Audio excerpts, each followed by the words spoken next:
treinar a nossa mente, agradecer a Deus, nosso Pai, Jesus, nosso Mestre, por estarmos aqui, e mais essa oportunidade de estudo, de aprendizado conjunto, e pedimos, Senhor, ilumine nossos pensamentos, nos conduzam sempre à prática do bem,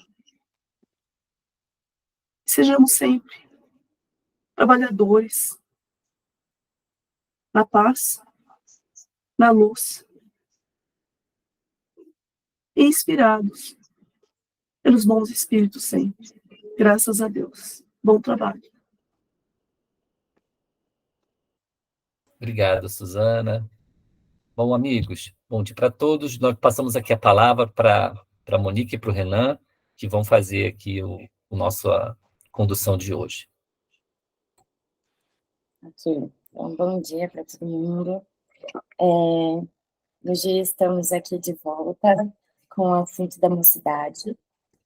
E vocês chegaram a ver o nomezinho lá no grupo do tema? Quem viu?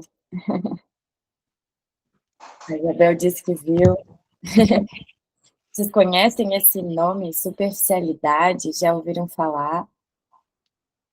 Andréia já viu esse assunto algumas vezes. Mas vamos tentar entender o que é isso. Mas antes, a gente queria ainda fazer uma problematização, tentando pensar nos desafios da juventude. E aí a gente vai caminhando para então o problema atual, tá? Vou apresentar aqui a tela.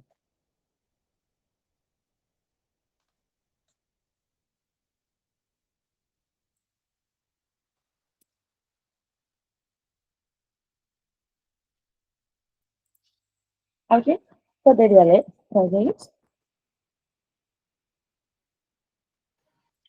Posso ler.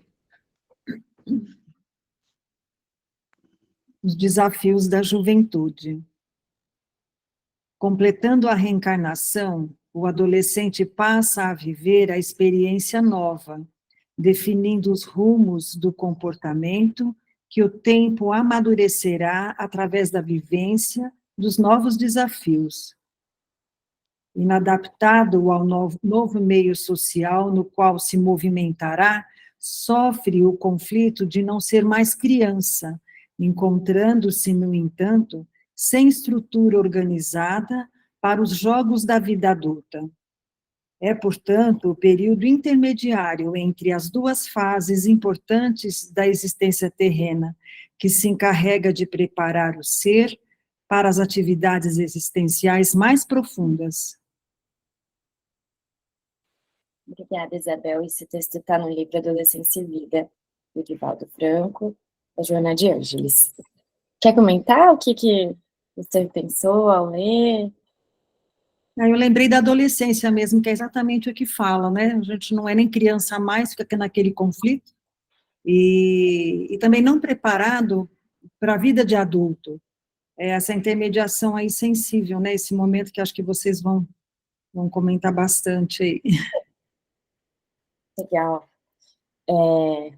Vocês já vivenciaram, então, todo mundo passou por isso, né? A gente fala até com jovens que é um luto, né? Um luto pela perda do corpo infantil, das vivências infantis, né? E ainda que você está vivenciando esse luto, você está se deparando com a novidade que é o mundo adulto, né? Lógico que em transição, mas com todo o desafio que se mostra ali, a sociedade exigindo que você defina a sua carreira, que você se entenda ali sexualmente, porque vem os hormônios, que vem tudo isso junto, e o cérebro não está formado ainda, então as emoções estão imperando. Então, assim, essa é a juventude, né? Com muitos desafios, e que a gente tem que começar a pensar como é um público sensível nosso no centro espírita, né? É uma fase, talvez, a mais desafiadora que a gente passa. É lógico que a gente tem desafios na vida toda, mas a confusão que é para o jovem vivenciar isso, é tudo vivido de forma muito intensa, né? Passar mais um pouquinho desse texto. Alguém poderia ler, pra gente? Posso ler, Nick? Então vamos lá. Inseguro quanto aos rumos do futuro, o jovem enfrenta um mundo que lhe parece hostil, refugiando-se na timidez ou expandindo o temperamento, conforme sejam as circunstâncias nas quais se apresentem as propostas de vida. As bases de sustentação familiar, religiosa e social sentem-lhe os embates dos desafios que enfrenta, pois relaciona tudo quanto aprendeu com o que encontra pela frente. Não possuindo a maturidade do discernimento e fascinado pelas oportunidades encantadoras que lhe surgem de uma para outro momento, atira-se com sofreguidão aos prazeres novos, sem dar-se conta dos comprometimentos que passa a afirmar, entregando-se às sensações que lhe tomam todo o corpo. Obrigada, Samantha. Isso é a continuação do mesmo texto. Quer comentar, Samantha, o que você pensou? É a questão do preparo, né? E eu acredito que cada vez mais cedo uma série de situações se apresentam aos jovens, e a imaturidade para decidir, para caminhar, e os apelos mundanos que são mais fáceis de serem seguidos, né? Nesse momento da dúvida, da incerteza, ele vai por algum caminho e talvez o mais fácil ali, o mais sensitivo. Muito bom, exatamente. Se a gente não dá sustentação nenhuma para vivenciar tudo isso, né, e é uma sustentação não só de estar ali apoiando, mas de orientando, de dando limites também, porque, né, pensando ali na família, o jovem não é maior de idade ainda, ele ainda está sob a tutela dos pais, não é à toa, né, que a lei é assim, ele não tem a capacidade, a maturidade completa, ele fala, não possuindo a maturidade de discernimento, não tem isso biologicamente falando, né, é claro que quando a criança vai crescendo, ela vai ganhando mais liberdade, né, o jovem já vai poder sair sozinho, poder dormir na casa de não sei quem, mas ainda assim é preciso colocar limites, é preciso dar ferramentas para que ele não fique entregue ao mundo, que é hostil e que pode levar para algum lugar. Agora o Renan vai fazer algumas perguntinhas para a gente. Bom dia, pessoal. A nossa ideia aqui é essa, a gente vai colocando algumas provocações e depois vem as perguntas para não deixar a gente dormir a noite direito, para a gente ficar pensando nelas. Vou compartilhar aqui minha tela com vocês. Então, a Monique trouxe 2 slides que falam um pouquinho sobre os desafios, né, da juventude com esse texto. E a gente, com base nesses desafios, sabendo que a juventude é um estágio complicado, né, a gente coloca essas 2 perguntinhas, né? Quer que eu compartilhe? Pode ser. Vou compartilhar de novo. Então, são 2 perguntinhas, né, que se complementam. Com base nesses desafios, né, nessas dificuldades que o jovem enfrenta, que a gente acabou de ver, o que um jovem deveria encontrar numa mocidade espírita? E o que a mocidade espírita pode fornecer a ele? Iracema, por favor, pode falar. Bom dia a todos. O que o jovem deveria encontrar numa mocidade espírita, principalmente a doutrina espírita, o Evangelho segundo o Espiritismo, porque às vezes na intenção, no intuito de manter o jovem, segurar o jovem dentro da casa espírita, às vezes as pessoas pensam em trazer a doutrina espírita de um modo mais simplório, digamos assim, para que o jovem entenda, como se o jovem não tivesse capacidade de compreender. E o jovem tem, sim, capacidade de compreender a doutrina espírita. Então, a base da mocidade tem que ser a doutrina espírita. E o que a mocidade pode oferecer a ele é o acolhimento, né, todo o acolhimento possível, a compreensão e oferecer a ele os ensinamentos do Cristo. Obrigada a todos, amigos.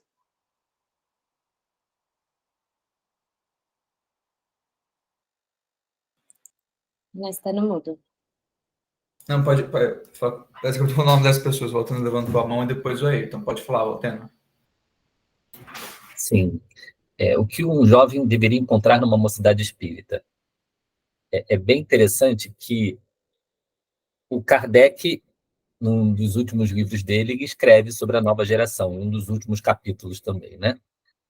E nessa nova geração, ele fala que a Terra seria invadida pela nova geração. Desde aquela época já estava vindo a nova geração. Então, se hoje os nossos filhos são a nova geração, amanhã nós seremos a nova geração dos nossos filhos. Porque há uma renovação, a gente está vindo e está voltando. Mas Kardec diz que essa nova geração vai fazer uma grande mudança. E aí, quando a gente vê a evasão dos jovens, a gente pergunta, ué, Cadê esses jovens? cadê os jovens? Agora, respondendo a pergunta, é porque talvez nós, os adultos, não estejamos oferecendo ao jovem, ele não está encontrando nas mocidades o despertar que ele precisa. A nova geração está aí, mas uma semente, se você não rega, ela é só a semente. O que a mocidade pode oferecer a ele? Né? E além desse despertar, vai oferecer um grupo de pessoas, amigos dentro de valores que a gente aprova, onde ele vai se sentir seguro, onde as ideias dele que são revolucionárias, porque não ser egoísta é revolucionário, não ser vaidoso é revolucionário. Essas ideias, que são muito esquisitas no mundo, elas vão ser normais naquele grupo. Ele não vai se sentir um peixe fora d'água. Mas, enquanto ele não tem um grupo bacana, enquanto essa mocidade não oferece isso a ele, ele não consegue se sustentar ali, e aí ele vai procurar um grupo que tem valores diferentes. Então, essas duas questões que eu queria contribuir. Bom dia a todos. Concordo com tudo que foi falado pelas pessoas anteriores aí que se manifestaram, e eu acho que a gente também tem que oferecer para o jovem uma nova maneira de ele enxergar o mundo, né? Sair do materialismo um pouco, né? E conhecer, né? Pelo menos tentar entender, tentar fazê-lo entender dos objetivos da nossa existência. Para que a gente veio para cá, né? Por que a gente está encarnado? Eu acho que se o jovem tiver uma visão mais espiritualizada da existência, né? Menos materialista, é um grande avanço. Bom, tem alguns comentários bem legais no chat também. Só falando que deveria encontrar a acolhida fraterna e alegria, o Dorival, na colher de açúcar do acolhimento, as gotas de remédio, que são as verdades da doutrina. Penso que a mocidade pode oferecer entre o mundo dos conceitos espíritas um ambiente seguro. E por último aqui o comentário do Renato, e daí eu vou abrir para a Marlene, e daí a gente já passa para o próximo slide. O comentário do Renato foi: deveria encontrar pares de similar ao seu momento de vida e pensamentos para uma melhor identificação. A partir daí, desenvolver os requisitos de organização que a mocidade pode oferecer, além da doutrina espírita, a certeza da imortalidade da alma, e ainda que o período aflitivo, esse vai passar mais em segurança, caminhando no conhecimento. Muito bacana os comentários. Marlene, quer fazer o nosso último comentário? Vamos lá, bom dia a todos, pessoal. Essas questões me levaram à minha adolescência. O jovem, ele precisa estar e sentir um grupo forte naquilo que a família acha que deva ser. Por quê? Porque quando o jovem vai para o colégio, lá, ele tem um grupo muito heterogêneo. E quando nós, no final de semana, vamos procurar a nossa turma, são aqueles afins. E eu me lembro muito bem que nós nos reuníamos no bailinho da Madre Esther. Vejam vocês o inusitado. A Madre Esther promovia bailinho entre os jovens. E ali nós formamos um grupo de amigos que alguns nós nos acompanhamos até o dia de hoje. porque aquilo que nós não tínhamos, né, na nossa casa, nós encontrávamos ali. A Madre Esther nos ouvia, a Madre Esther promovia carnaval na quaresma, ela transgredia, mas ela, ao mesmo tempo, nos ensinava valores. Então, eu creio que o jovem hoje, ele precisa muito mais ser acolhido no sentido mais do amor, para que ele compreenda os valores morais que são fundamentais para a gente construir uma sociedade melhor. Eu acho que ficou por aqui, tá? Obrigada. Interessante. Falou-se muito sobre doutrina espírita nas respostas, falou-se muito sobre acolhimento. A gente vai puxar um pouquinho agora, né? Falamos dos desafios dos jovens no início, a gente vai puxar agora um pouquinho para o tema do nosso dia, né? Que a gente colocou ali no grupo, né? A superficialidade na mocidade espírita, né? E aí a gente vai passar um vídeo agora para a gente entender um pouquinho o que é essa tal dessa superficialidade, tá? Talvez um vídeo que algum de vocês já tenham até visto. E aí a gente vai depois voltar em algumas perguntas sobre ele. Ô, Tênis, conseguiria projetar esse vídeo? Tá fácil aí? Sim, tá fácil. E é legal a gente pensar, né, nessa lógica que a gente foi seguindo. Então, a gente vê a mocidade enfrentando desafios, o que a gente deveria fazer, e agora a gente vai fazer um diagnóstico de como está hoje.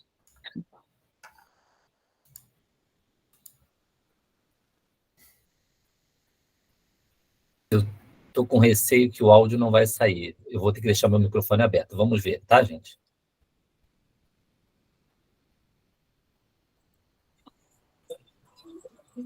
Primeiro, a tática utilizada foi de ataque de pessoas de outras religiões. Pessoas de outras religiões atacavam a doutrina espírita, atacavam o movimento espírita, e o processo acabou invertendo no sentido de que cada ataque das igrejas, da Igreja Católica e igrejas evangélicas que acontecia ao movimento espírita, as pessoas iam saber, ficavam curiosas para saber o que era esse tal de espiritismo.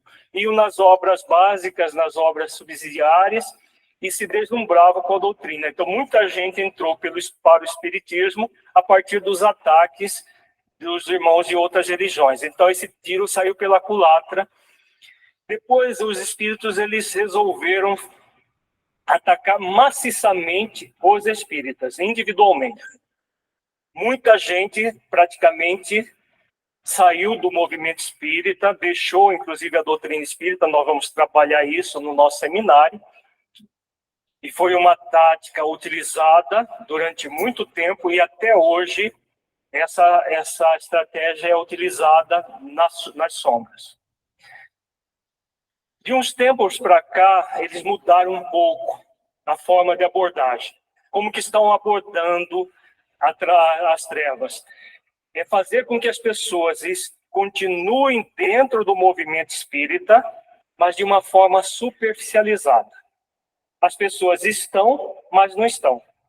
Estão dentro do movimento espírita, vão ao centro espírita, fazem atividades, mas a doutrina espírita, essencialmente, não penetra nos corações. Então, as pessoas permanecem, mas de uma forma morna, de uma forma parcial, dentro do movimento, como nós vamos ver.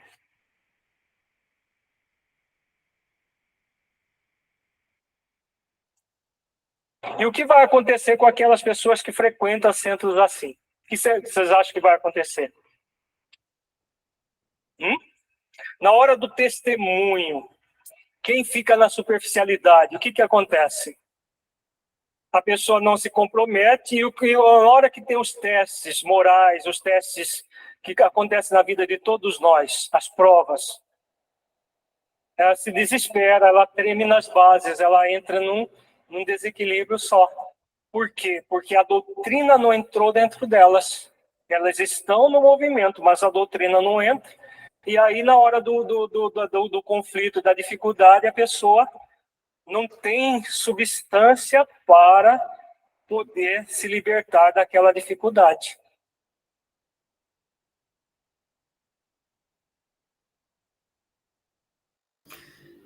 Esse vídeo, ele dá um... ele sozinho dá alimento para ficar falando a reunião inteira dele, mas a gente vai ter que comer ele por partes, porque tem bastante informação ali. A Leila levantou a mão, eu vou só... Então, só repassando rapidamente, né? Então, esse é um vídeo do Alírio Cerqueira num seminário que ele faz sobre obsessão. Né? Ele traz esse conceito da superficialização do movimento espírita, né? Que ele define ali como as pessoas que estão na doutrina espírita, né? Estão frequentando o espiritismo, mas o espiritismo não está frequentando elas, digamos assim, né? Ou seja, o espiritismo ele não entra, né? E às vezes a pessoa pode estar mesmo envolvida em... acho que aí eu vou fazer duas distinções, né? A pessoa ela pode estar envolvida, às vezes, até numa tarefa doutrinária, às vezes numa mocidade, num estudo. Às vezes a pessoa pode ela realmente estar ali vindo no centro espírita e fazendo somente uma ação social, mas não tendo um contato efetivamente com a doutrina espírita. Vou colocar aqui dois possíveis cenários. Mas vamos abrir um pouquinho agora para a gente conversar e a gente vai depois amarrando alguns pontos com a nossa conversa. Eu vi que alguém tinha levantado a mão já, acho que a pessoa abaixou, depois o Valteno levantou. Renan, tem a pergunta, aí eu acho que eles podem comentar. Eu vou botar a pergunta. Quer falar, Valteno? Depois a Leila fala? Oi, eu estava pensando o seguinte, pensando nessa estratégia das trevas, né, para anular essa geração que vem fortalecer a gente, né, que ele coloca que não é um ataque direto, né, é um ataque que você deixa o espiritismo bem morninha, bem superficial. Então, eu percebi há um tempo atrás que tinha muito isso, até balada eles faziam na casa espírita para encher, o objetivo era encher de jovem, não era qualidade da doutrina, era número. Então, realmente, eu percebia isso. Ao longo do tempo, foi tendo um esvaziamento, né? Então, o que eu penso, assim, é uma consequência já de um trabalho sem raiz, né? Fraco, né? Então, assim, vai chegar um tempo que as pessoas vão assim, o jovem não quer ir porque ele não quer ir, porque faz parte da faixa etária, porque até balada a gente já fez. Mas, na verdade, essa falta de qualidade prejudica o vínculo, né? Era para ele estar apaixonado pelo espírito de sacrifício, pela doutrina, trabalhar para Jesus, mas como isso não foi bem construído, porque focou mais o número do que a profundidade do conteúdo, hoje a gente tem as consequências de um esvaziamento geral, até daquelas casas espíritas que promoviam eventos assim bem mundanos mesmo. É o que eu pude perceber ao longo dos anos. Jogar uma lenha na fogueira antes de passar a palavra para a Leila. Esse comentário da Mônica lembra para mim muito uma questão de a visão do que o Espiritismo traz, que nos convida a ter, sempre uma visão de médio, longuíssimo prazo, né? Nunca uma visão de resolver o problema no curto prazo, né? E daí a pergunta que a gente faz é: as ações que são feitas na casa espírita, né, de chamamento, elas fazem o convite e elas buscam manter as pessoas no curto prazo ou no longo prazo? Deixa mais essa provocação. Por favor, Leila, pode falar. Eu não sei se eu vou conseguir falar, porque eu tenho uma emoção muito grande com essa Monique, viu? Ou a gente teve, ou vamos ter experiências aí boas na doutrina, já estamos tendo. Eu fico, assim, pensando a importância do modelo, e o jovem, muitas vezes, ele está mais no descaminho do que no caminho, não é? E eu sinto falta desse letramento, não é? Porque o que é letramento, né? É uma linguagem como uma prática social. E o jovem, ele não tem o hábito mais nem de escrever, nem de ler um livro, nem de entrar dentro da história, e eu sinto que o jovem falta interagir com histórias, né, aquelas brincadeiras que a nossa querida Marlene colocou aí, como eram as rodas de conversas diferentes.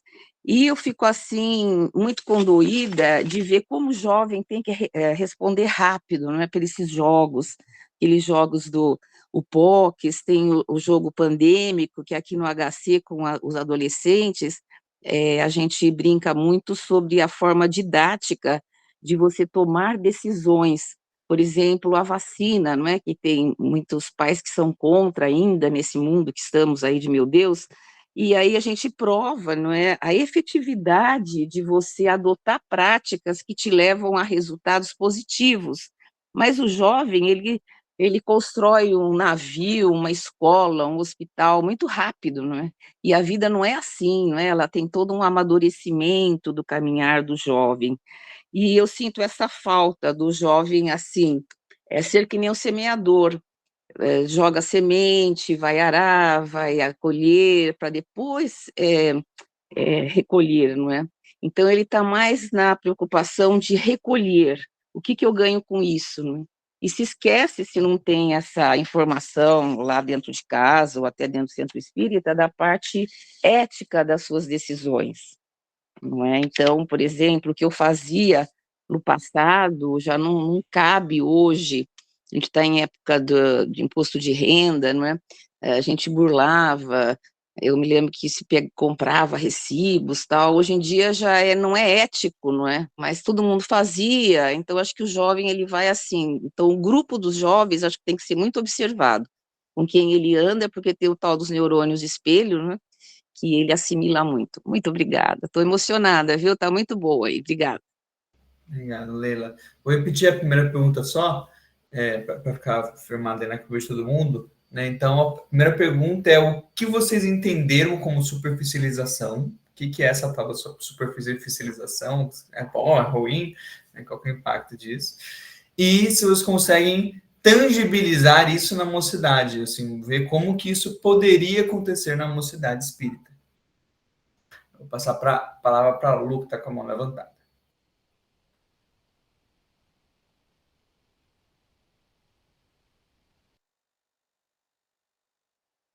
Será que a Lu caiu? Não sei, ela estava ali. Oi. Conseguiram me ouvir? Agora sim. Tá bom.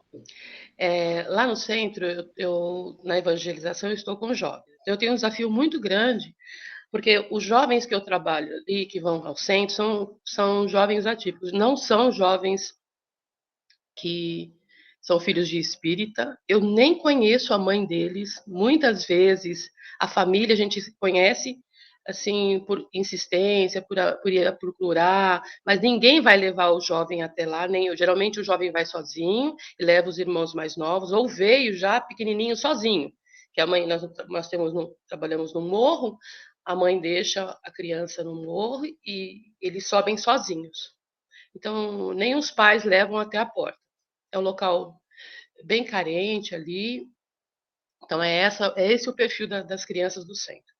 Quando eu assumi os jovens, eu tinha uma preocupação muito grande. Eu não sei se eu entendi bem essa superficialização, mas eu tive uma preocupação: como que eu vou trabalhar com eles, deixar plantado neles os conceitos básicos do espiritismo, para que ele possa usar e trazer isso para a vida dele, para quando ele não puder contar com mais nada, devido à dificuldade que ele tem familiar ali.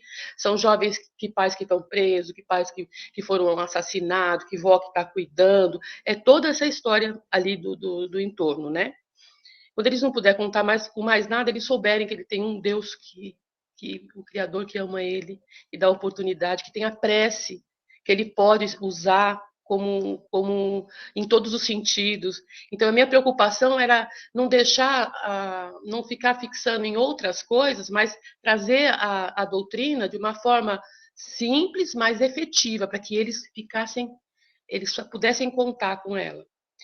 E fui inventando um monte de método através das nossas capacitações, das nossas reuniões. Eu fui aprendendo cada vez mais e fui inventando métodos. Hoje, a minha evangelização se resume em 20 minutos.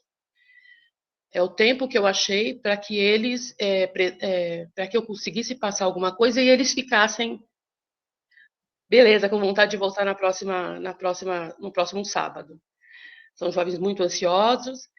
Os outros 40 minutos é de lanche, conversa, gostam muito de conversar, já fazem as preces. Antes ele falava de prece, ninguém queria falar nada.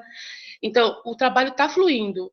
Então, eu tô conseguindo com que eles estejam na doutrina, não vão lá só para o lanchinho, como era sempre, né? Mas é um trabalho que eu estou conquistando, né? E então é isso, eu tenho um desafio muito grande e eu acho que eu consegui, eu acho que a gente não pode ficar engessado com jovens. Tem que mudar muito o tempo inteiro para que eles tenham vontade de voltar. E aí eu cheguei nesse formato de evangelização, está dando certo. Amanhã nós temos a abertura da família espírita é o segundo sábado da família espírita na região. 3 jovens vão participar. Um vai ler a prece inicial, outro vai ficar na fila de passe, o outro vai ficar recepcionando. Isso é um feito. Olha, eu nem sei explicar o tamanho disso, porque isso representa para mim a espontaneidade deles. Quem vai participar? Os 3 se proporam a participar. Então, eu fiquei muito feliz. É um trabalho que está fluindo e eu acho que eu entendi o que eu entendi da superficialização aprofundar de uma forma que a semente realmente seja plantada e regada. Legal, Câmbio. Obrigada. É sempre gostoso a gente ouvir práticas, né, de como fazer dar certo, né? Por enquanto, a gente está conversando sobre fazer dar errado, né? E teve um pessoal que comentou aqui no chat que eu acho que eles foram bem direto ao ponto, né? Não é fácil a gente entender esse termo, então vamos, né, com a ajuda de quem está comentando aqui, entender. A Sheila comentou, superficialização na evangelização é não usar a doutrina espírita como base de sustentação aos temas abordados. Então, eu trago ali qualquer conteúdo, mas esqueço de mostrar ali a reencarnação, a imortalidade. O Renato também fala que é um mergulho no raso. Então, é quando a gente trouxemos apenas o plantio da vida física, se não falarmos do germe da semente, o espírito. Antes que vire floresta, é ele o jovem, e somos nós também. Se cuidarmos, iremos germinar, senão iremos secar. E o Cícero diz que superficialização deriva de superficialidade. Entendo que é tratar alguma coisa ou fazer alguma coisa de forma superficial, ou seja, sem dar valor ou importância, não se importar com o resultado. O Dorival disse que é a superficialização do Cristo, né? É não ter a prática, não ser um verdadeiro cristão. E acho que queria contribuir falando, né, que a gente pensar no contexto da mocidade, olhando aqueles desafios, né, acho que tem muito a ver também com o que acontece socialmente. Hoje não existe tanto aquela educação dos filhos, das crianças, dos jovens, repressora, onde a gente está o tempo todo limitando de uma forma ruim. Pelo contrário, o problema nosso é outro. E a gente vê isso muito acontecer. As famílias, a população em geral tem medo de tocar em feridas sensíveis, de magoar, de machucar. Então, tem muitas crianças e jovens crescendo sem um contorno, sem alguém que vá direcionando. E esse medo da gente falar o que precisa, da gente falar o que também é difícil de ouvir, ele tem na mocidade e atrapalha o processo, né? Eu já ouvi muitos trabalhos de mocidade em que, querendo ser legal com o jovem, e a gente pode ser legal, né? Mas querendo manter todo mundo ali, não se toca em temas que vão diretamente, querendo ou não, em conflito com algumas vivências, né? A gente até passou por uma situação na mocidade, a gente trouxe uma reunião sobre ambiência, e a gente traz um aquário, coloca um fundo com a imagem, por exemplo, de uma baile, e aí a gente vai trabalhando como é que funciona os fluidos nesse local, como eles são contaminados pelos pensamentos, como isso pode influenciar a gente, que o perispírito absorve, ele tem esse poder de absorção, e a gente traz ali os textos doutrinários. E isso tudo foi só para explicar o que é fluido? Não foi.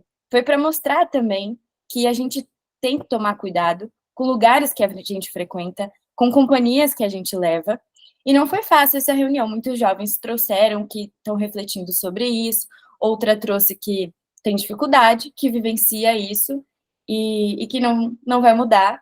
E a gente falou, tá tudo bem. Aqui a gente não vai forçar ninguém, a gente vai trazer a doutrina, né? E fica a critério de vocês decidir o que fazer com ela. Mas é importante não deixar de trazer, porque a gente não faz esse gap, né, de levar para a vida. Então, acho que essa é a minha contribuição de como pode ficar ralo, né, um mingau ralo. Só complementando antes da fala da Samantha, eu resumiria de duas formas. Né? Quando a gente fala de superficialidade, a gente tem aquela expressão, né? Nossa, tocou na alma da pessoa, tocou lá no fundo, né? É justamente a expressão diametralmente oposta à superficialidade. Então, você foi tão fundo que você conseguiu mexer lá na essência daquela pessoa ali numa decisão. E eu acho que, linkando também com isso que a Monique trouxe, né? É algo que, assim, se o jovem não sente que ele teria, assim, uma coisa ele ir na mocidade e sentir que ele tem um grupo de amigos, sentir que ele tem um grupo de acolhimento. Ok, isso tem sua parte, é importante. Mas se o jovem não sente que, se ele não estivesse na mocidade, ele tomaria muitas decisões diferentes, ou seja, se o jovem não vê que a vida dele mudou e que ele decidiu tomar outros caminhos pelo fato dele estar na mocidade, provavelmente essa mocidade ela não está oferecendo, né, o nível de provocações necessárias com a doutrina espírita para causar essa mudança, porque são essas decisões que ele vai precisar tomar, né? Às vezes decisões externas, às vezes decisões íntimas, né? Que vão linkar com aquilo que o Alírio falou no final, né? Quando uma hora vai vir a faculdade, vai vir as dificuldades, vai vir N coisas, né? E se o jovem não tiver feito esse movimento, ele não vai conseguir, ele não vai ver o valor, né, de fato, do longo prazo, como a gente comentou, que a Casa Espírita está oferecendo para ele. Aí acho que eu vou passar a palavra para a Samantha, para o Valtênio, e depois a gente já dá seguimento. A gente ia falar um pouquinho no que a Nick falou, né? Trazendo a superficialidade e o exemplo. Uma vez nós estávamos numa reunião, inclusive, e aí trouxeram ali um planejamento, né, de aulas sobre a juventude. E quando eu olhei aquele planejamento, tinham aulas, e grande número de aulas, que nem sobre espiritismo era, né? E aí eu olhei aquilo e falei assim, mas como você chegou nesse planejamento? Ah, porque nós fomos ouvir o que eles querem, os jovens querem. E muito voltado à mediunidade, ao fenomênico, né? E aí eu fiquei assim, e fiquei pensando, né? E conversamos ali. Então, muitas vezes eu acho que essa superficialidade fica quando nós trabalhamos apenas o que eles querem. Porque, na verdade, eu disse assim, tem muito assunto aqui que eles nem sabem que querem, e querem, é que nunca tiveram oportunidade de ter contato. Então, ficar só no que eles querem ouvir, né, mesmo que seja espírita, mas só no querer deles, como a Nick passou, vocês passaram no começo, eles não têm nem a maturidade ainda para desenvolver tais decisões. E a gente basear um programa inteiro no que eles querem ouvir, e sem o conhecimento da doutrina espírita, que eles não têm, né, e também, muitas das vezes, a gente acha que eles querem tal coisa, e eles não querem. Você apresenta uma coisa nova, com fundamento, aí eles descobrem que eles queriam muito saber sobre isso, e aquilo vai se aprofundando, e aquele tema que você achou que não, eles nem queriam, é que eles não sabiam que existia isso, né, e a nossa função é trazer, não o que eles querem só, mas o que eles precisam, para esse momento descrito na introdução de vida deles. Então, eu acredito que muita superficialidade fica quando a gente baseia planejamentos única e exclusivamente no que eles querem ouvir, né? Lógico, não estou descartando que não devem ser ouvidos, que a gente não deve trabalhar o que eles querem, não estou dizendo isso, mas um equilíbrio é muito necessário nessa parte, para não ocorrer a superficialização.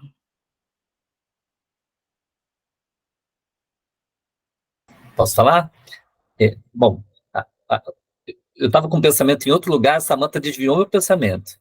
Mas tudo bem, Samantha, eu estou de acordo com o que você falou nas nossas discussões de como fazer um programa que a gente faz, às vezes, anualmente, né, com as equipes, tinha muito essa questão, e parece que é até uma técnica pedagógica, né, você buscar pelo interesse da pessoa. Sim, mas eu não vou falar muito disso, a Samantha já falou tudo que eu penso também. Nós temos que precisar entregar o que eles também precisam. E é importante saber o que eles querem, sim. Às vezes é o fio, você puxa um fio, você faz um balanço, né, e tal. Eu queria voltar à fala da Lu. A Lu é uma companheira assim, muito bacana e muito comprometida com o trabalho. Eu gostei muito do que você trouxe, Lu. Eu identifiquei muitas coisas. Essa questão dos 20 minutos, eu faço um estudo, além do Evangelho no Lar, eu faço um estudo com os meus filhos, né? De um assunto específico da doutrina. E eu faço só 20 minutos. Aí parece pouco, né? Porque, não, tem que fazer 1 hora, mas é o que eles aguentam. Mas isso não quer dizer que a gente tem que ficar nos 20 minutos, né? Porque seriam 20 minutos de espiritismo e 40 de outras coisas. Tem que tomar cuidado para essas outras coisas não serem tão legais, que eles só vão lá por causa dessas coisas, né? Então, acho que fica um exercício para todos nós, como desenvolver uma reunião de 60 minutos, mega dinâmica, bem legal, com um filme, com um teatro, com alguma coisa, dá trabalho. Eu falo isso quando eu planejo com a minha filha e com a minha esposa, normalmente elas olham o meu roteiro é muito intelectual demais. E aí, é muito doutrina e é muito denso. E aí elas olham e falam assim, não dá para fazer isso aqui, não. O jovem não vai... não, elas nem falam, eu só olho na cara delas, elas começam a dar as ideias, né? E faz uma coisa bacana. Por isso, no caso dos jovens, é interessante planejar junto com os jovens também, né? Então, a percepção do Renan, da Monique, sobre o trabalho com o jovem é muito mais atual do que a minha, porque eu já passei um tempo disso aí. Então, é interessante isso. Então, voltando para o tema da Lu, encorajá-la para poder pensar como dinamizar de tal forma que os 60 minutos tenham a ver com a proposta. Não é simplesmente fazer uma brincadeira ou uma dinâmica sem uma proposta. Tem que estar tudo dentro da proposta. Só que tem aí que fazer um trabalho de criação, né, que dá trabalho. Por isso que é sempre bom fazer em equipe. Tá? É isso que eu queria comentar. Mônica, você ia falar? Era dúvida, escola de orar está fora de contexto. Tá, pode seguir. Agora a Isabel vai comentar e a gente retoma os slides. Vou fazer um comentário rapidinho, a gente vai se perdendo, né, Valteno? Foca numa coisa a se falar, mas aí vai evoluindo, vai crescendo tanto, a gente vai prestando atenção e esquece até o que ia dizer. Mas eu não vou esquecer não, porque é alguma coisa especial. Eu fiz parte da mocidade, nasci em família espírita, tudo, em São Bernardo, e tenho uma companhia, mais de 50 anos atrás. E a Luzia Novak faz parte desse grupo, fica quietinha, era minha companheira lá de mocidade. Então, quando a gente fala sobre esse tema, a gente recorda que ele não era um grupo muito grande, mas a gente vivia, o ponto era muito música entre nós, na época. Tocávamos violão, mas se estudava bastante também. Aí eu fiz um comparado do que foi a nossa geração, não querendo também ficar naquela coisa do saudoso, né?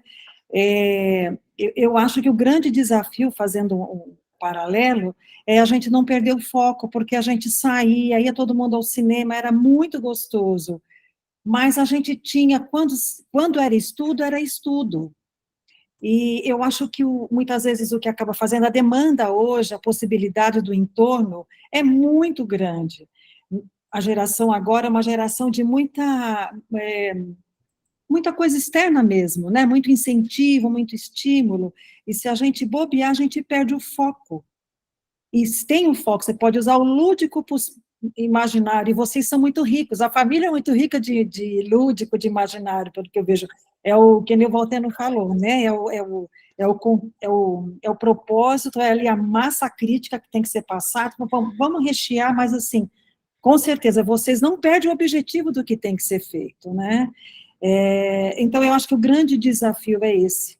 A gente percebe até, por exemplo, hoje sendo avó também é a mesma coisa, se você, quero, vamos lá, você vai, mas a hora que você fala, é para olhar fazer um combinado, olhar no olho, entendem, mas a gente também precisa mostrar um rumo, a gente não pode perder o propósito nosso nesse trabalho que é gigantesco e importantíssimo, é desafiador, mas eu acho que o caminho não vai ser outro senão esse mesmo e o Espiritismo tem o que é de melhor e mais importante, que são as ideias encadeadas, que são as verdades, toca-se nas verdades do que é o viver, então é profundo tudo isso.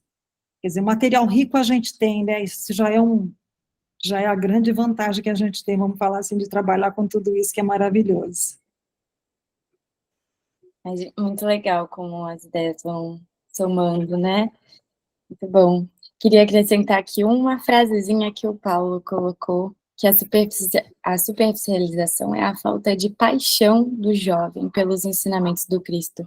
Eu gosto muito disso, assim, gostei muito desse termo da paixão, que acho que me lembra também despertar, porque não é só conhecer, mas é entrar, sabe, fazer mudanças e emocionalmente eu estar envolvida com aquilo de forma a querer fazer sacrifícios, porque é isso, né? A gente tem que sacrificar o nosso eu, o nosso homem velho, e também algumas coisas da juventude para poder seguir Jesus, né? Bom, eu pensei em passar um vídeo agora, até te perguntei, você não respondeu. A gente já passou do Raul Teixeira aqui? Senão a gente... Eu creio que sim. Foi, né? Tá. Então eu vou seguir aqui com os slides.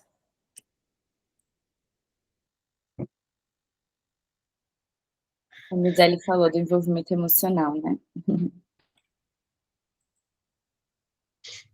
Monique, não sei se vocês vão trabalhar as propostas de solução hoje, mas...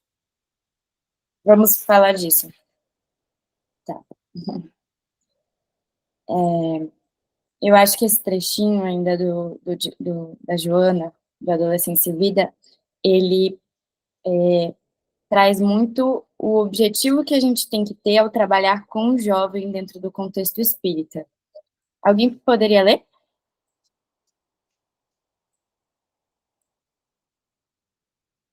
Posso ir de novo. Tá bom. Elucidando quanto ao investimento que a todos é exigido, desperta-o para a semeadura por intermédio do estudo, do exercício da aprendizagem, do equilíbrio moral pela disciplina mental e ação correta, a fim de poder colher por longos, senão todos os anos da jornada carnal, os resultados formosos que são decorrentes do empenho pela própria dignificação.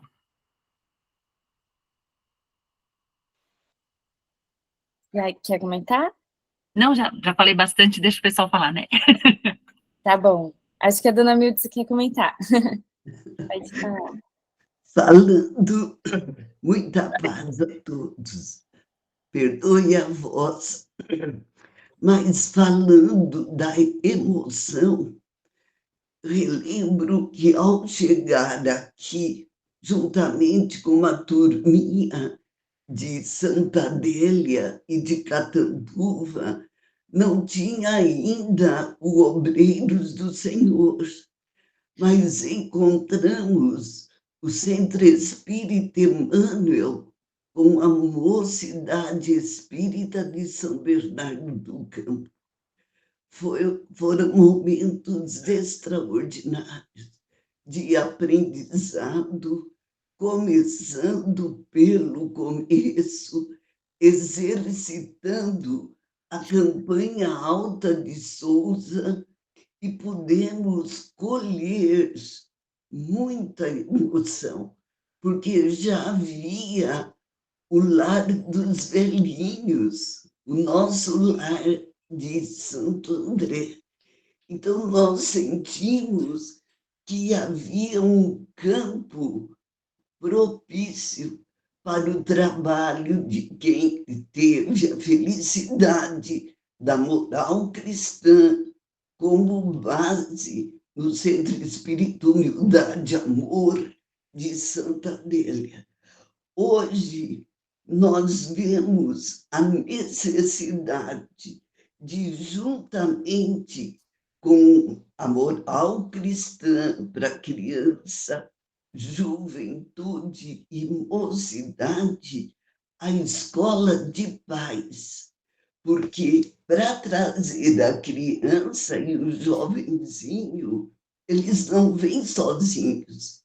E havendo a escola de paz concomitante, nem que seja num grupinho, numa sala só, mas priorizando o tema dentro do conteúdo programado, começando pelo começo. E nós vemos hoje, quando, para nossa alegria, todos aqueles, a maioria, posso dizer, dos que fizeram moral cristã e mocidade com a responsabilidade na tribuna, dirigindo tarefas, coordenando atividade com a responsabilidade de cristão renovado. E há uma alegria imensa.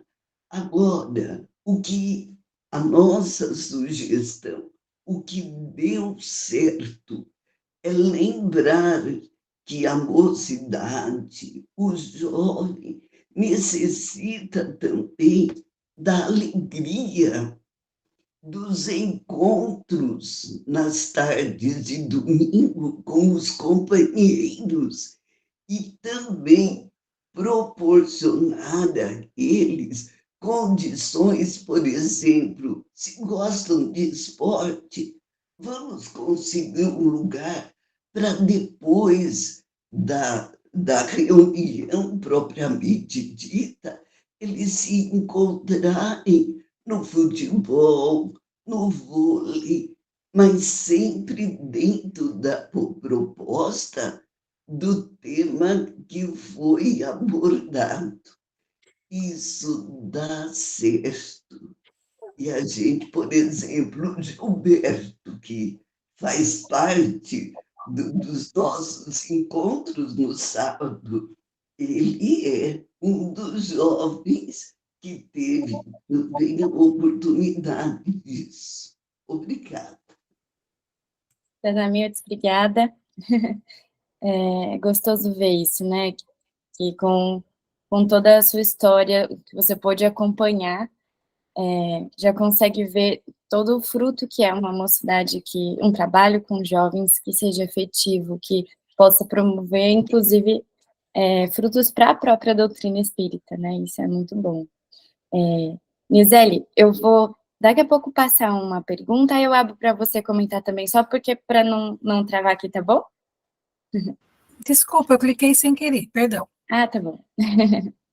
Então, aqui nesse texto, né, está trazendo que o estudo, ele tem que possibilitar que o jovem desperte para a semeadura, então para o trabalho, para o exercício da aprendizagem, então essa busca por saber, e também o equilíbrio moral pela disciplina, né?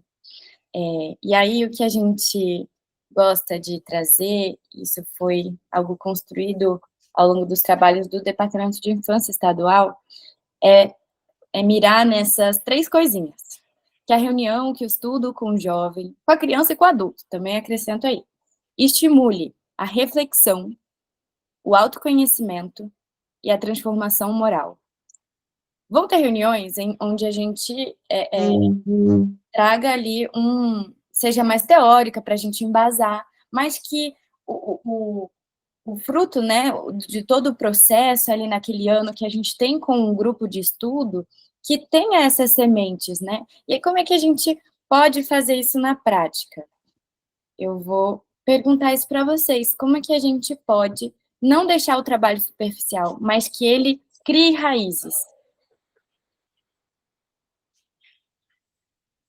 Agora eu vou abrir. Vocês podem falar. Como podemos fazer isso na prática?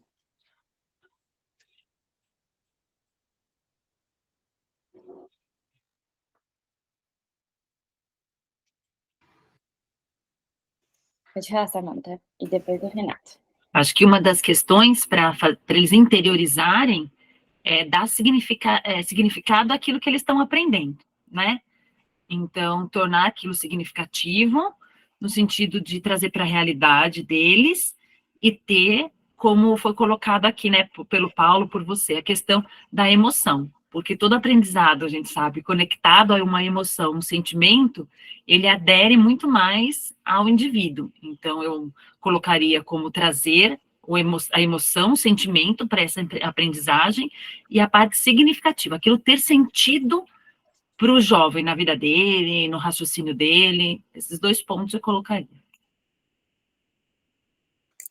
Legal, Renato, quer falar? Eu acho que Bom dia, amigos. Eu acho que na prática fazer parte, né? É o pertencimento à atividade, à tarefa, à casa, ao ambiente da casa, né? Não ficar restrito a um único espaço, né? Conhecer de fato, né, o que faz o centro espírita, participar, né? Mas isso colocar mesmo a mão na massa, fazer, pertencer e permitir que se pertença, né? E fazendo isso em contato com os mais experientes e tudo, mas efetivamente fazer, né? Porque senão a gente fica estancado em lugares, né? Distantes uns dos outros, o tempo vai passando, nós vamos continuar envelhecendo, os jovens também, e nós não nos comunicamos e os centros fecham as suas portas, porque não tem quem continue. Muito importante que você trouxe, né, Renato? Eu acho que a gente podia ir construindo tijolinhos. Então, a Samantha falou sobre que aquilo seja importante para a vida do jovem, que o conteúdo tenha um envolvimento emocional, traga um envolvimento emocional, e você trouxe o pertencer, né? Então, se eu não me identifico com esse grupo, se eu não me sinto pertencente, se eu não me sinto acolhido aqui, eu não tenho raízes também nesse grupo. Eu posso sair a qualquer momento, e não vai ser efetivo. Então, vamos agora ouvir o tijolinho do Valteno, do Gilberto e depois do Dorival. A verdade é da Mônica. Obrigada, Monique. Estou pensando aqui, teve um trabalho chamado Escola de Heróis, que era lá na Casa Espírita, as crianças ficavam soltas depois da evangelização e faziam barulho, corriam naquele corredor e tal. E aí a direção da casa já estava fazendo pressão para a equipe de evangelizadores resolver aquele problema. Aí a gente conversou com os jovens, falou, olha, por que a gente não faz um projeto com eles, que é o seguinte, eles teriam que, o jovem primeiro teria que estudar a vida de um herói da humanidade, estudar profundamente, e depois eles teriam que transformar isso em teatro, contação de histórias, e isso aconteceu durante alguns anos, né? E chegou um momento que a criança gostava mais da escola de heróis do que da evangelização. E aí passou um tempo, esses jovens se tornaram evangelizadores. Aí o projeto acabou, porque ficou só 2 jovens. E aí a gente não queria deixar ele com todas as crianças misturadas da faixa etária, mas os pais vieram reclamar porque o projeto acabou. Né? Então, acabou porque se tornaram evangelizadores. Né? Então, e a pandemia também. E veio a pandemia e tal, mas eles estudavam bastante, planejavam online antes da pandemia. Olha que coisa, né? Era só para compartilhar. Legal. Agora, Gilberto. Queria primeiro agradecer a Dona Nilton pelo carinho aí, né? A gente começou na mocidade lá do Obreiros há 40 anos atrás, né? Era uma mocidade muito ativa, e tinha cada sala, a gente tinha 3 salas, 2 de juventude e uma de mocidade. Cada sala tinha uma média de 40 alunos, 40 participantes em cada sala, então era uma turma muito grande, então tinha muita atividade. Daí, respondendo um pouco essa pergunta, né, como foi isso em prática, foi uma coisa que o Renato falou, né, acho que é prática mesmo, entendeu? A gente tem a oportunidade de colocar o jovem em algumas atividades. Eu lembro que na nossa época, a gente tinha muita atividade que a gente fazia essa mocidade também. Era visita em asilos, orfanatos, a gente levava grupo de música para cantar também. Existem leprosários, né, que hoje em dia quase nem existe mais. Nosso grupo de mocidade ia visitar os leprosários, né, para fazer mais condição. Então, a gente tinha muita atividade prática. Passava da campanha Alta de Souza, que era para pedir a doação de alimentos para a nossa instituição assistencial mineira, para a IAN, para as famílias carentes, a gente assiste lá. Então, a Pomba da Mocidade era em peso nessas campanhas aos domingos, 2 domingos por mês. Então, era a oportunidade de ter alguma coisa prática também, de colocar, porque o jovem, ele não quer ficar só ouvindo muitas vezes. Ele também quer poder participar. Estou com o microfone levantado aqui. Ele quer poder participar também das atividades, né? Poder participar das coisas e colocar também, né? Então, essa oportunidade de ter o teatro, ter grupo de música junto com eles, é muito importante também, né? Dar a oportunidade deles atuarem e serem participantes também ativos, não somente ouvintes passivos, que eles não querem isso também, né? O jovem quer participar. Muito legal, Gilberto. Gilberto e a Mônica trouxeram mais um tijolinho de trazer oportunidades de trabalho, né? Eu e o Gilberto veio em toda a Mocidade do Obreiros, é isso? Sim. Que legal. A gente tinha a IAN, né? Na época da nossa mocidade a gente tinha a IAN, então a gente lá tinha quadra para a gente poder jogar bola também, depois da reunião da mocidade a gente jogava bola, ficava lá, o pessoal ficava, né? Então a gente tinha essa oportunidade de ter uma interação também esportiva, né, que ajudava bastante. O pessoal ia para acampar junto, ia para fazer bailinho, todo final de semana tinha um aniversário para a gente ir, né? Cinema, era uma bênção. Que legal. Muito bom. E agora eu vou passar para o Dorival. Tem um microfone ligado. Você quem consegue mutar? Pode falar, Dorival, desculpa. Imagina, algo que me parece absolutamente fundamental nos dias presentes é trabalharmos a questão da autoestima das crianças e dos jovens, e isso nós precisamos resgatar isso através de um movimento de afirmação do valor intrínseco das crianças e dos jovens. E me parece que um caminho importante para isso seria uma atitude, embora não conscientemente, mas um movimento oposto ao da Igreja Católica, seria o de nós afirmarmos para as nossas crianças e para os nossos jovens que eles são portadores da virtude original dentro deles. E qual é essa virtude original? É o fato de nós termos a chama crística dentro de nós, né? De nós sermos todos destinados à perfeição. E isso me parece que traz um alento, né, às crianças e aos jovens, dizerem, olha, né, você tem né, um Deus imanente dentro de você. Deixa eu fazer o que eu tenho que fazer aqui, deixa. Muito legal. E isso dá um up, né, no moral. E isso ajuda eles a ver o valor que eles próprios têm. Obrigado. Dorival, você trouxe uma coisa muito importante, né? Eu acho que talvez eu destacaria duas, assim. A primeira é como fazer isso na prática, né? Mais um tijolinho, a gente se conectar com um problema atual. Então, há um problema de autoestima, há um problema de se ver útil e importante ali, né, no meio onde você está. E o segundo é se conectar, que a gente possa se conectar com esse espírito imortal que está ali, com a essência dele, né? Porque se a gente fala com a essência, aí mexe, né? E como é que a gente trabalha a autoestima, né? Dentro do estudo, dentro do centro espírita, não vai ser do jeito que lá fora tem tratado, porque a autoestima lá fora é você é lindo, você é perfeito, que não sei o quê, e você tem que se valorizar, e nananã.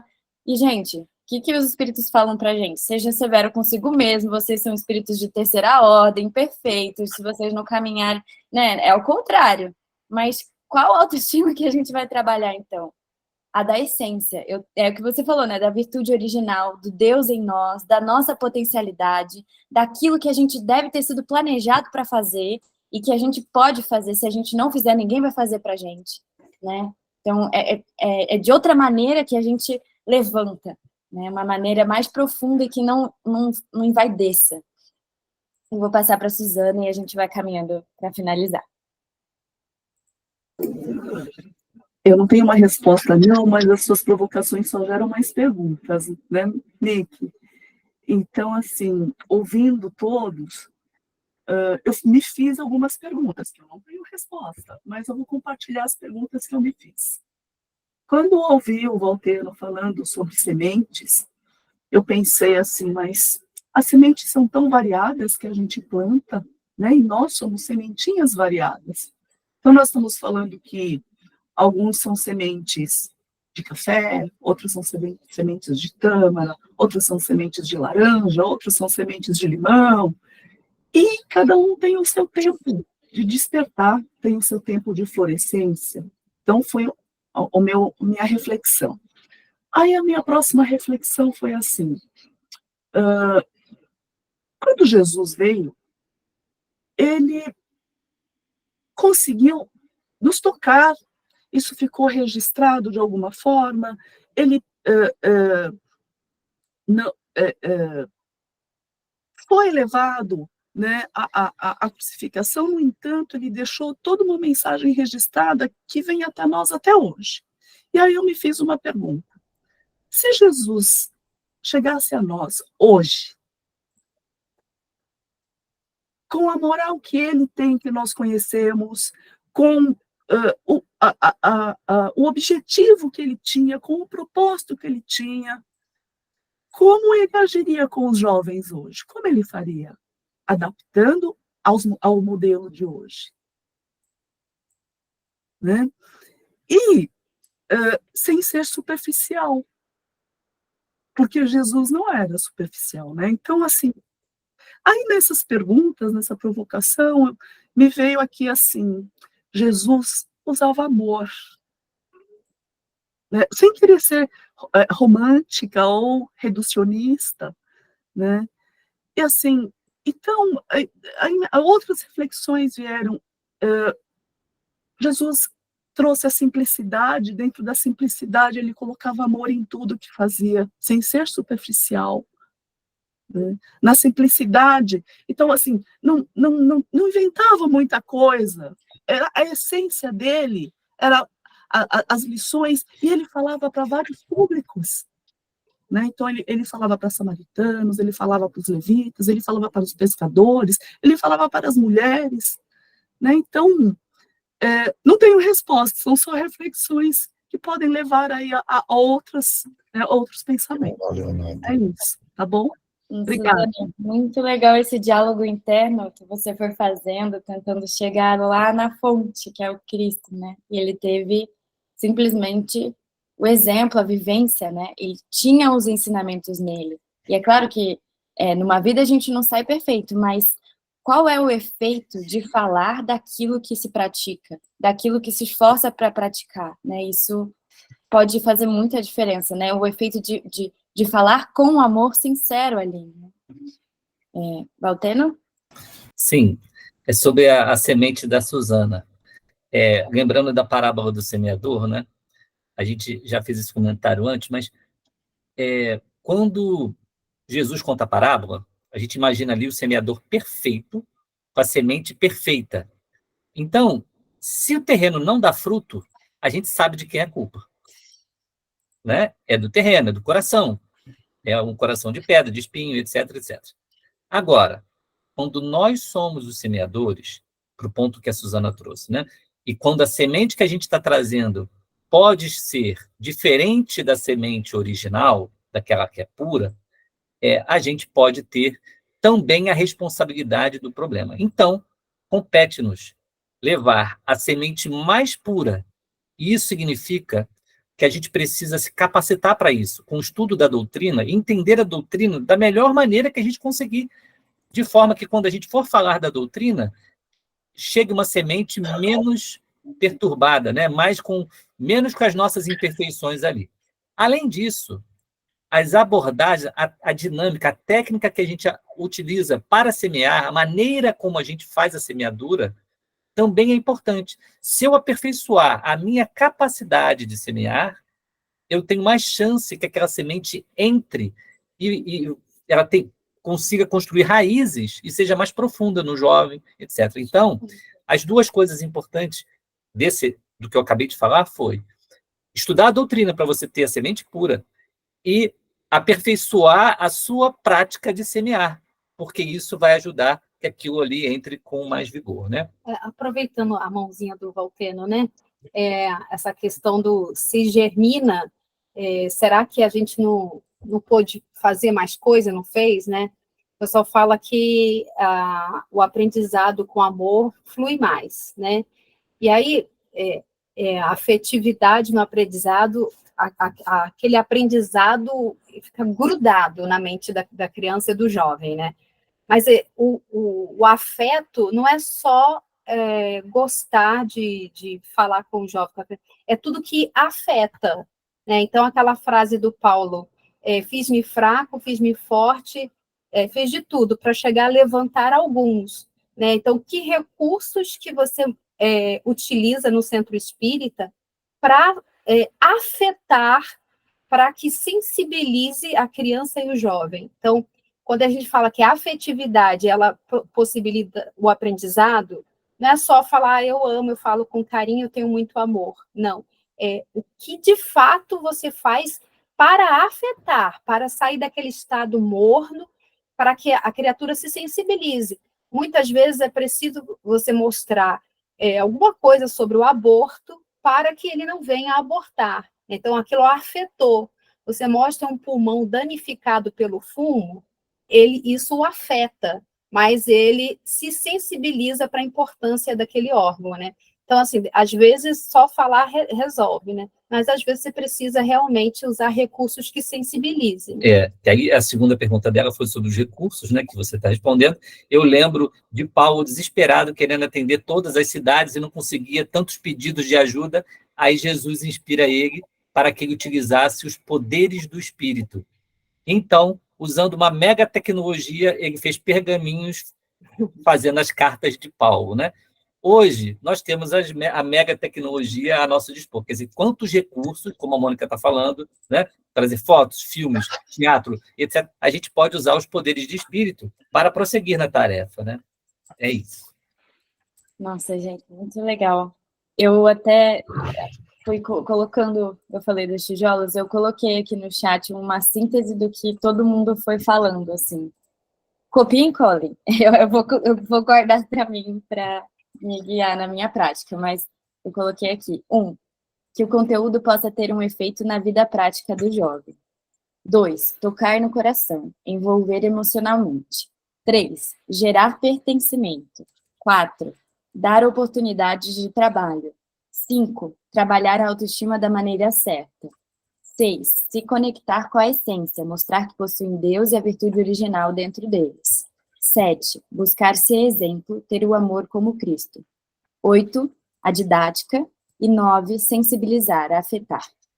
Acho que fica para a gente muitas recomendações. Eu queria mostrar um videozinho simples, assim, que eu gravei de um estudo de Deus, mas um exemplo de como a gente pode ter essa didática. Vou mostrar rapidinho para você. Escreve esse textinho no chat para eu botar lá nos grupos, filha, por Eu favor. escrevi no chat, está fixado. Obrigado, vou pegar aqui.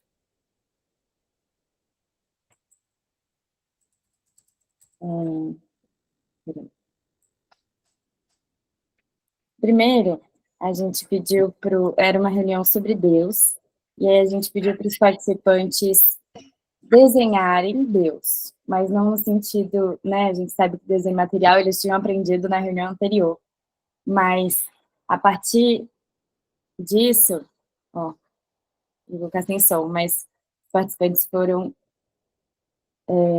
fazendo desenhos, e aí a gente pedia para explicar E nisso vinha todos os atributos de Deus, o que eles sentiam, como eles... E ninguém falava, Deus é isso que eu desenhei. Não é isso, né? Mas por que eles veem Deus dessa maneira? E se conectava com as experiências que eles tinham tido, né? A gente também teve um momento de falar sobre as nossas experiências com Deus, e foi muito emocionante, porque, então, uma experiência de um contagiou o outro, né? E trouxe lembranças, trouxe fé também, né? E aí, depois, a gente mostrou fluidicamente, né, trazendo ali a Gênese, era um estudo da Gênese, como que Deus está presente. Vou botar o play rapidinho.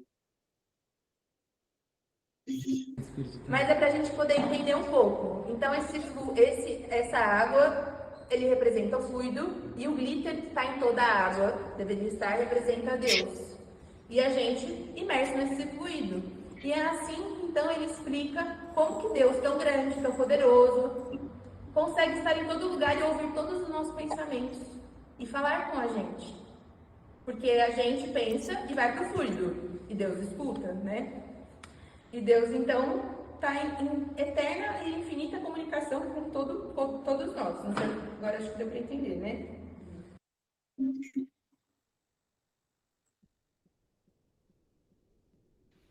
Foi um trechinho e a imagem não ficou muito boa daquele ângulo, né? Mas quem via presencialmente tinha lanterna, tinha um glitter caindo assim. E isso foi com base, a gente pegava o trecho ali da Gênesis e mostrava. E então tinha os textos, tinha oportunidade de se conectar com as suas experiências, né? E também o recurso que facilitava. Mas o mais chocante, gente, é que não era um estudo com jovens. Esse era o nosso ESD, com os adultos da casa, onde eles desenharam, onde eles fizeram. E isso, gente, as pessoas todas as vezes agradecem por essa oportunidade de poder chegar na reflexão de modo diferente, né? E se a gente pensar na casa espírita como um todo, em que desde a infância até a fase adulta a gente pode sim trazer o conteúdo de outra forma que afete, né? Tendo essa ideia, a gente pode ter mais jovens na casa, porque então ele não sai quando vem à faculdade, ele olha para o ESD, olha para o estudo e fala, não, aqui é interessante também, aqui eu também sou afetado. Não é um manual onde eu vou aprender a ser espírita, né? Isso tem efeito, né? Alguém quer falar alguma coisa para finalizar? Só lembrando, esse ESG, há um tempo, né, Monique, tinha um jovem de 14 anos e tinha uma senhora de 70 anos na mesma turma. Então, para a gente, independe, porque a gente procurava colocar a coisa de uma maneira sempre muito dinâmica, muito boa para refletir, né? E a gente tem pessoas iniciantes nesse estudo. É muito difícil entender como assim Deus sente a gente pelo fluido, né? E aí tinha lá a caixa da água, né? Bom, é isso. Acho que até outro ponto, ontem eu estava preparando a reunião da mocidade de hoje e acho que um exemplo prático, né, de como a gente fazer isso. Eu sempre pergunto e daí? E daí esse conteúdo? Então, a gente vai falar de perturbação espiritual, a separação da alma do corpo. Mas e daí? O que isso serve para eles, né? Então, eles viram, é importante saber aquilo ali, mas os espíritos trazem muito apego à matéria, que o apego à matéria prejudica essa hora da separação da alma com o corpo. Então, o que a gente vai trabalhar hoje? Que estilos de apego da matéria existem? Como são os nossos apegos à matéria, né? Apego à matéria é só se apegar à matéria física, né? Ou existem apegos de paixões, de vícios, apego a pessoas de forma excessiva, né? Explorando para que amplie e aproxime da vida, né? Então, que a gente sempre leve essa pergunta, e daí? Esse conteúdo, né? Bom, gente, foi muito gostoso. Acho que vou entregar para vocês finalizarem. Tá bom? Quem coordena aí? Ótimo, filha. Eu queria pedir para a Cristina, a nossa nova presidente da USA aqui de São Bernardo, para fazer a prece final. Obrigada pela oportunidade. Vamos fechando os nossos olhos físicos, sentindo o envolvimento carinhoso da espiritualidade, que sempre nos acompanha aos sábados de manhã, a equipe espiritual, que sempre está presente nos nossos estudos, em nosso planejamento, e que possamos envolver aqueles também que não puderam estar presentes, mas que vão buscar as informações do curso de outra forma, que tenham interesse, e que todo o estudo seja como a semente que possa germinar em vários centros, várias cidades, e que essa energia possa envolver a casa espírita que trabalhamos, a nossa casa que vivemos, e agradecendo sempre por estarmos envolvidos neste estudo, buscando sempre nos aprimorar, para tornarmos espíritos um pouco mais evoluídos a cada encarnação. Agradecendo sempre a Jesus, a Deus, assim seja, e graças a Deus. Muito obrigada.